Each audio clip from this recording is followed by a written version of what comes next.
नमस्कार दोस्तों। क्या आपने कभी सोचा है कि जब इंसान मर जाता है तब उसकी आत्मा के साथ क्या होता है? क्या सब कुछ खत्म हो जाता है या फिर कोई दूसरी यात्रा शुरू होती है? शास्त्र कहते हैं मृत्यु अंत नहीं है बल्कि एक नई शुरुआत है। महादेव कहते हैं जो जन्मा है वो मरेगा और जो मरा है वो फिर जन्म लेगा। लेकिन उस आत्मा के साथ बीच में क्या होता है? कहाँ जाती है आत्मा? स्वर्ग, नरक या फिर सीधे नया जन्म? आज हम इसी गहरे रहस्य को समझेंगे महादेव की दृष्टि से। सबसे पहले समझते हैं कि आत्मा क्या है। हम शरीर नहीं हैं, हमारा शरीर तो बस एक कपड़ा है। जैसे इंसान पुराने कपड़े उतारकर नए पहनता है, वैसे ही आत्मा पुराने शरीर को छोड़कर नया शरीर धारण करती है। ये बात भगवद गीता में भी कही गई है। आत्मा ना कभी जन्म लेती है और ना कभी मरती है। आत्मा हमेशा से थी और हमेशा रहेगी। महादेव कहते हैं तुम शरीर नहीं हो, तुम चेतना हो।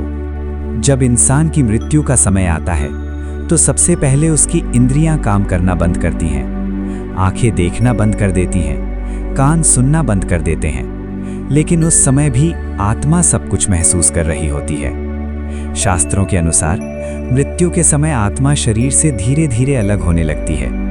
कुछ लोगों को मृत्यु से पहले अपने जीवन के दृश्य दिखाई देने लगते हैं। पूरी जिंदगी एक फिल्म की तरह सामने चलने लगती है, क्योंकि उस समय कर्मों का हिसाब शुरू हो जाता है। मृत्यु के बाद भी आत्मा तुरंत इस दुनिया को नहीं छोड़ती।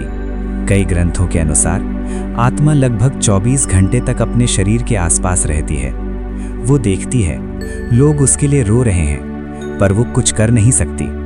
वो सब कुछ देखती है लेकिन कोई उसे देख नहीं सकता। इसीलिए कई बार लोगों को ऐसा महसूस होता है कि कोई उनके आसपास है। जब आत्मा शरीर को पूरी तरह छोड़ देती है तब उसकी यात्रा शुरू होती है। धर्म ग्रंथों के अनुसार यमदूत आत्मा को लेने आते हैं। लेकिन ये बात बहुत महत्वपूर्ण है। अगर इंसान ने अच्छे कर्म किए हैं तो यमदूत भी शांत और दयालु होते हैं। लेकिन अगर कर्म बुरे हैं तो आत्मा को कठिन रास्ते से गुजरना पड़ता है। महादेव कहते हैं कर्म ही असली न्याय है। मृत्यु के बाद आत्मा को उसके कर्मों के अनुसार जगह मिलती है। अगर कर्म अच्छे हैं तो आत्मा स्वर्ग में सुख भोगती है। अगर कर्म बुरे हैं तो नरक में अपने कर्मों का फल भुगतना पड़ता है। लेकिन एक सच बहुत कम लोग जानते हैं, स्वर्ग और नरक स्थायी नहीं है। ये सिर्फ कर्मों का फल भोगने की जगह है। जब कर्मों का फल खत्म हो जाता है तब आत्मा को फिर से जन्म लेना पड़ता है। महादेव ने संसार को जन्म और मृत्यु का चक्र बनाया है। इसे कहते हैं संसार का चक्र। आत्मा बार बार जन्म लेती है और बार बार मरती है। क्यों? क्योंकि उसके कर्म भी बाकी हैं। जब तक कर्म खत्म नहीं होते तब तक जन्म और मृत्यु का चक्र चलता रहता है। अब सवाल आता है, क्या इस चक्र से बाहर निकला जा सकता है? हाँ, इसे कहते हैं मोक्ष। मोक्ष का मतलब है जन्म और मृत्यु के चक्र से मुक्ति। जब आत्मा पूरी तरह शुद्ध हो जाती है और उसके सारे कर्म खत्म हो जाते हैं तब आत्मा महादेव में विलीन हो जाती है। यही सबसे बड़ी मुक्ति है।